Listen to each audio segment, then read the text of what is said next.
Hello and welcome, I'm Toilet Vodka, and I'm here to give you a beginner's guide on No Man's Sky. Also, I'm here to give you a number of tips and tricks as well along the way so that you can get started a little bit faster and maybe get a leg up if you're returning to No Man's Sky or even if you're a brand new player. No Man's Sky released in 2016 and has changed almost completely since its release. We're going to cover just about everything, essentially from minute 0 all the way up until your first warp between systems. So hang in there and let's play some No Man's Sky. Also worth mentioning, if you haven't done so already, like this video, subscribe to the channel, and turn on those notifications so that you can see when I release another No Man's Sky video or any other videos on the channel. As No Man's Sky has developed over the years, a few new game types have been added. You have your normal classic game type, which has been there since launch. Survival, which is for a bit more hardcore survival-esque players. Permadeath, which is one life and one life only. Also like survival, but very, very difficult. Creative, sort of like the creative versions of any other survival game, Minecraft, think games like that. And community expeditions are a bit too much to cover in this video, so I won't do that. For the intents and purposes of this video, we're just going to do a casual, normal playthrough, which is still plenty difficult when you're just getting started.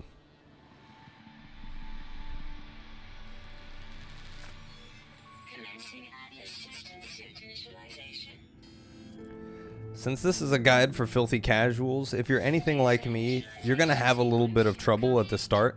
I like to poke around and explore things and kind of get to know my environment first. No Man's Sky is a little bit unforgiving at the very beginning of the game for people like me, so I'm going to give you a list of priorities and things that you should go to first. What you've just seen me do here is change my view to first person.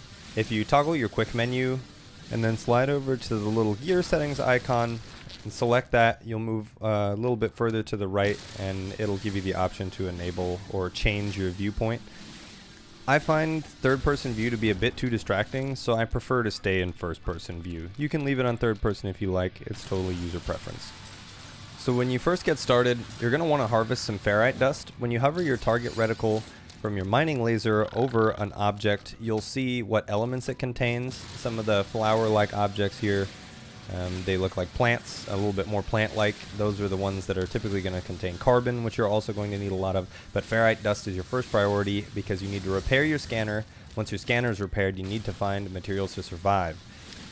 In order to survive, first you're going to need sodium. So once you've got your scanner repaired, you'll scan the area and then you'll find a sodium plant. It's a little yellow plant that's used to recharge your environmental protection unit. And that has to be your first priority. You start with very low environmental protection, so you really have to hit the ground running here. Once your scanner is repaired, you're going to perform your first scan and look for the little yellow icon that says Na, the elemental form of sodium. Once you found it, just hone in on it, head over there, pick up your sodium plant, and then pull up your quick menu or your main menu in order to recharge your environmental protection unit.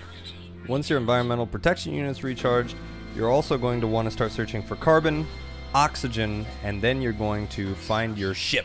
Once you found your ship, things get a little bit easier from there. Your ship will be highlighted on the user interface with the red quest icon that you've been able to see up to this point. So you're going to want to start heading toward it, but on the way you're going to find some items and little miscellaneous things that you can explore. Opening all of the boxes and stuff that you can find is highly advisable, as well as harvesting these blue crystals, which are dihydrogen. You're going to need them later on. They're not immediately useful, but just hold on to these. You're definitely going to want them later. When you see the O2 icon after using your scanner, it'll lead you to these oxygen plants here. Oxygen is useful for recharging your life support system, so you'll want to pick those up as well, as many as you can find. If you're having trouble locating those oxygen plants I just showed you, what you can also do is laser beam these aggressive plants. If a plant whacks you, you can turn around, hit it with your mining laser, and it will also give you some oxygen. You want to keep an eye out for those as well in case you don't have any oxygen nearby. You will run into some troubles later closing big distances, especially on foot, and while this will be remediated sort of in the later stages of the game, in the early game what you can do to make up a lot of ground is you can melee, and immediately after hitting your melee button, hit the jetpack and it will boost you forward at high speed. This is super useful. I highly recommend you use it. Once you make it to the ship, you're going to begin making repairs. You'll need a hermetic seal and some metal plating. The hermetic seal you'll find doing the main quest. Additionally, you'll find deuterium plants like this one, which will make your jetpack unlimited essentially for 10 seconds. If you pick one up, you can also close major distances using the technique that we discussed earlier, the melee and then jetpack. Also a very good idea to pick these up when you find them to cover large distances. Once you have the materials to make the metal plating and attach it to your ship, go ahead and do so, and then you'll begin the next portion of the main quest. The next portion of the main quest being to find the hermetic seal, but it is important to note that before this, make sure your environmental protection is fully charged and you have as much sodium on hand as you can get your hands on. This is because you're about to face your first planetary storm.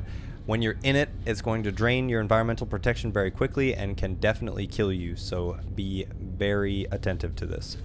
When you're in a storm, it's also going to be kind of difficult to see. You're going to have to cross pretty large distances relatively quickly or find shelter. You can find shelter in caves that look like this one that I've just found here.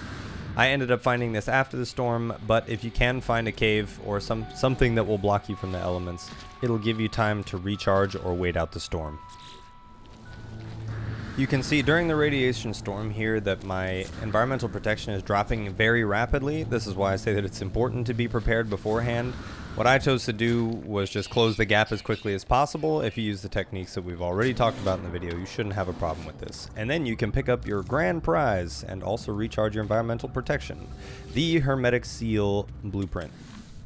After this, fortunately, comes one of my favorite game time wasters, the analysis visor. Once you've pulled up the quest for the analysis visor, you can install it, and once it's installed, you can start scanning things. You can scan plants, you can scan animals, you can scan rocks, you can scan as many things as you can find, and also it'll give you a compass and a way to navigate around and find distances to things and unique objects.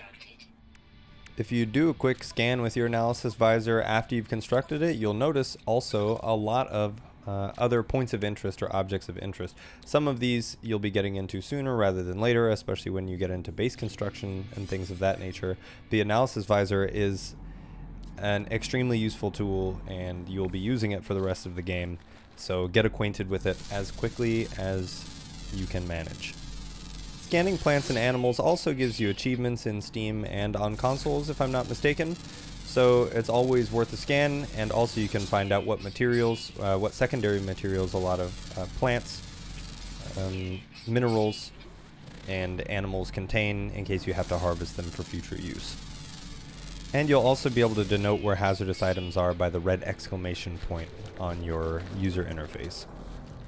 Once you finally moseyed your way back to your ship, you'll be able to repair the pulse engine, at which point you'll also be prompted to repair the launch thrusters. The launch thrusters are your final key component before your first foray into space, but they are unique in that they require pure ferrite in order to repair.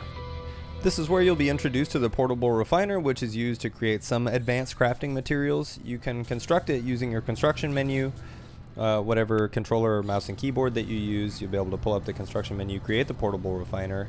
Once it's created, you have the materials for it. You'll have to fuel it. You fuel it with carbon, and then once it's fueled with carbon, you can add your building materials. In this case, in order to create pure ferrite, you're going to have to put in some ferrite dust in order to get the output of pure ferrite.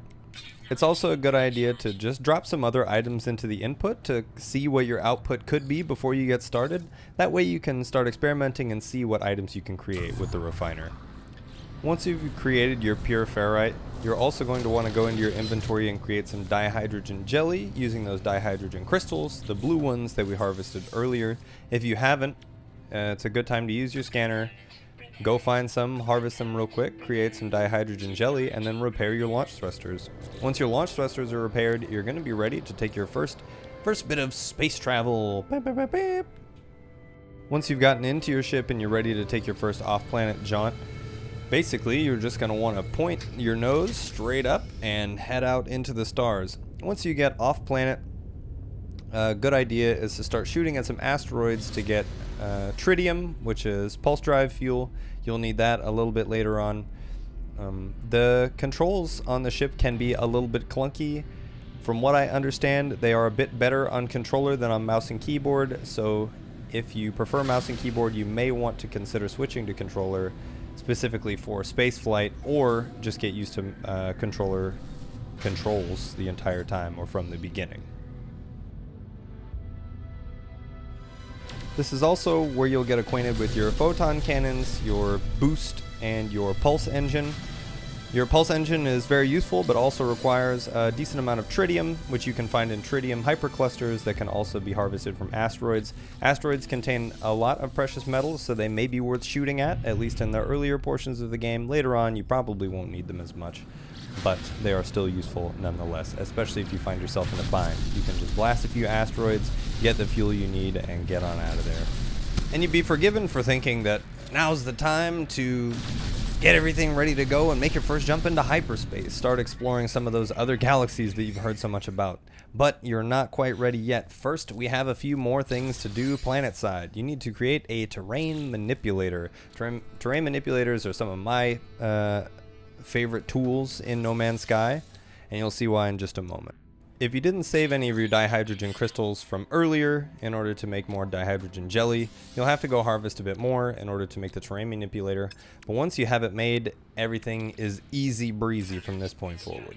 Or at least that's my opinion. You'll be able to flatten landscapes, mine massive swaths of precious metals, and do a host of other things. Very, very useful, a lot of fun to use. Once you've got your terrain manipulator built, you're going to want to use your analysis visor in order to scan for a source of copper. Once you've found a source of copper, you're going to want to get there post-haste in order to harvest it using your newly built terrain manipulator. This is because you need to create chromatic metal in order to build a hyperdrive, and that's the point where you can start doing things in space. In order to create chromatic metal from copper, first you're going to have to find a copper resource, and once you've begun harvesting it with your terrain manipulator, which you can switch to from your mining laser, then you can insert that copper into your portable refiner and begin refining it into chromatic metal. Chromatic metal is used not just for your hyperdrive, but also for your base construction and a host of other things. You will need tons of chromatic metal in your No Man's Sky playthrough. You're going to need some of it pretty much all the time, especially as you make your way toward the center of the galaxy.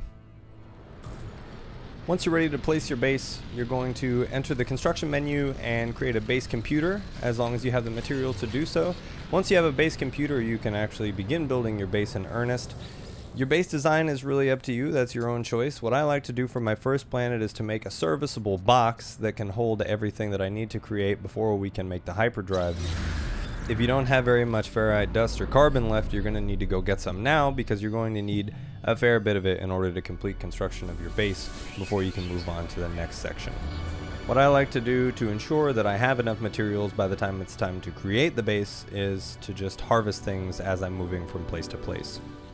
If you're looking for a nice flat piece of land in order to place your base, one of the features that I mentioned earlier with the terrain manipulator is the ability to flatten the landscape. So once you're already on the terrain manipulator, you can switch modes and use this one here, which allows you to flatten the area surrounding you. And if you stand at the lowest point that you want everything to be flattened to, then you can just go ahead and sort of level everything in the nearby area so that you can place your base on level ground. You don't have to do this, of course.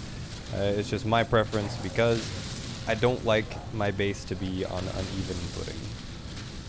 By now you should have some semblance of a base built, at least 4 walls and a door, with a roof overhead, and at this point you're going to want to build the construction research unit. Building the construction research unit is going to require some magnetized ferrite, which you get from further refining using your portable refiner, the pure ferrite that you refined earlier, so it'll require 2 stages of ferrite refinement, and then once you've created the construction research unit, you will have to find research modules which are located underground. You'll have to use your analysis visor in order to find. And from this point, I'm going to move a little bit faster and maybe breeze over a few things instead of walking through step by step. For example, when you're building your base, there are going to be a few more items that you need, such as an energy generator and electrical wiring once you make it through the research blueprints, and you will also need a teleporter, which you are going to craft in due time. The game will walk you through the quest into these things, so I'll be covering more general tips and tricks and things that you can do. If you do want a more in-depth guide, feel free to let me know in the comments in this video. In order to find the buried technology modules, you're going to have to use your analysis visor. You'll scan around for the icon that looks like a Wi-Fi symbol, and then you'll be able to locate it. You'll have to use your terrain manipulator to get underground. This is another handy use of the terrain manipulator though. If you're in a storm, like I am right now, you can dig further into the cave underground, and your levels will stabilize for your environmental protection unit so that you can stop wasting your sodium and other precious materials. You can just hang out underground, wait the storm out, repair if you have the materials and resources to do so, and then when the storm passes, you can move on.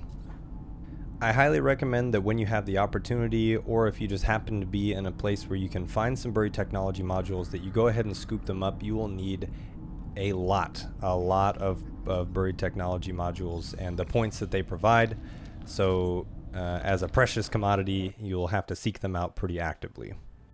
After you've returned to the construction research unit with your salvage data, which you've acquired by finding the buried technology modules underground, you'll spend your salvage data on the teleport module, the biofuel reactor, and the electrical wiring. The electrical wiring doesn't actually require you to spend any. It's free, it costs 0, but the other two will require some salvage data. Once you have your teleporter built, your biofuel reactor built, and the electrical wiring hooked up in between them, you should theoretically be able to fuel up the biofuel reactor with some oxygen, which you can find in the ways that I explained earlier, and then teleport somewhere theoretically. However, you haven't visited anywhere that's worth teleporting to unless you've already built another base and constructed another teleporter, which you shouldn't have done up to this point. You won't be able to go anywhere. This is where you're gonna go to your first space station. After you've arrived at the space station, you only have one primary objective for right now, which is to speak to some of the life forms that are on the station. Later on, the space station and many of the planetary systems that you'll visit is going to be a major hub, but for the early game and for all intents and purposes right now, you might only use it to sell some items that you've acquired on planet and acquire some credits, and also to complete your main objective for this quest. Space stations don't typically look like this. Mine unfortunately spawned inside the rings of a planet, so mine has a few graphical glitches. And as I said before, your main objective here is to talk to some of the life forms, progress the main quest, and then use the teleporter to teleport back to your base. While you're here, it is recommended that you look at a few things and browse some of the shops, but it is also very important that you get this exosuit upgrade. Exosuit upgrades are essentially priceless. You can get one at every space station you visit, and it expands your inventory slots by 1. It does increase in cost for every space station that you visit, but it's totally worth it. Every time that you can afford it, just buy one. If you have to leave, get some money and come back to the space station later, still worth it. Once you're done talking to the life forms on the station, you're going to use the teleporter in order to go back to your base and to continue the main quest line. The teleporter will be able to take you other locations in the future, but for now, the only place that you're going to want to go is to your base.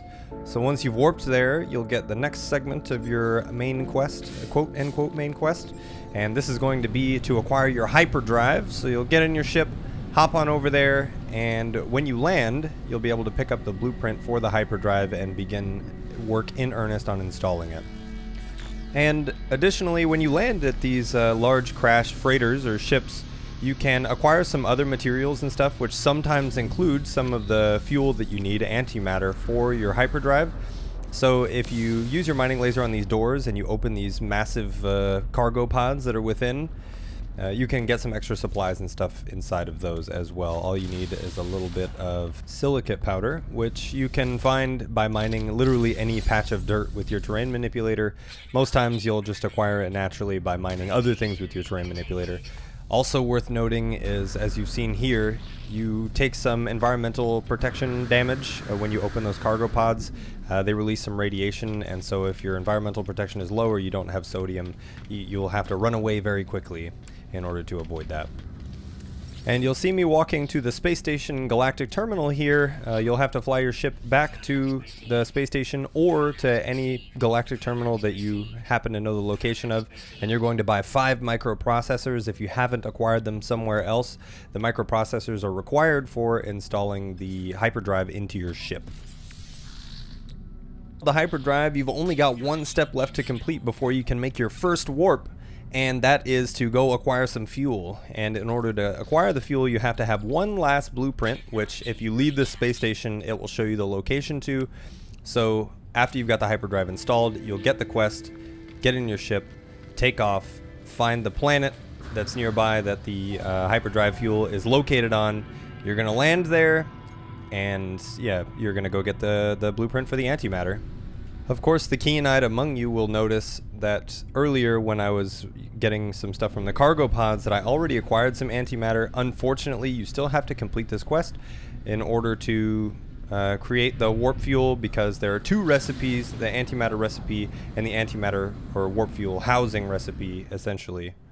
And it's perfectly acceptable to have two regions that end up making the warp cell. It's just a little bit annoying to have to go get the recipe for one in order to have the recipe for the other one.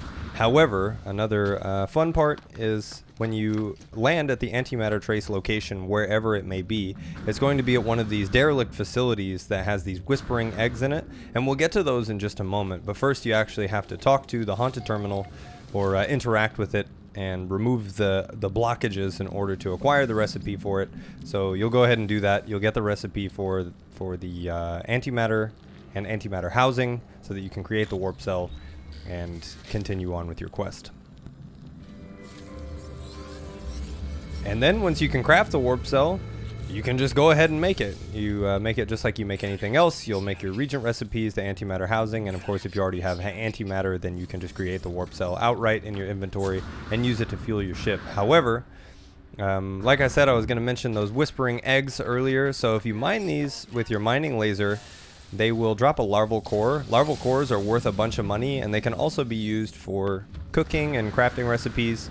Realistically, I wouldn't recommend that you do this. It's probably best, especially in the early game, to just sell them. So if you can hold on to them, I recommend that you sell them in the early game for a fair bit of cash. Also, in order to acquire them, you have to mine them, and they will spawn a bunch of hostile enemies that are relatively dangerous, especially in the early game. So you're going to have to run for your life as soon as you mine them and pick up that larval core. They disappear after a few seconds, so be quick.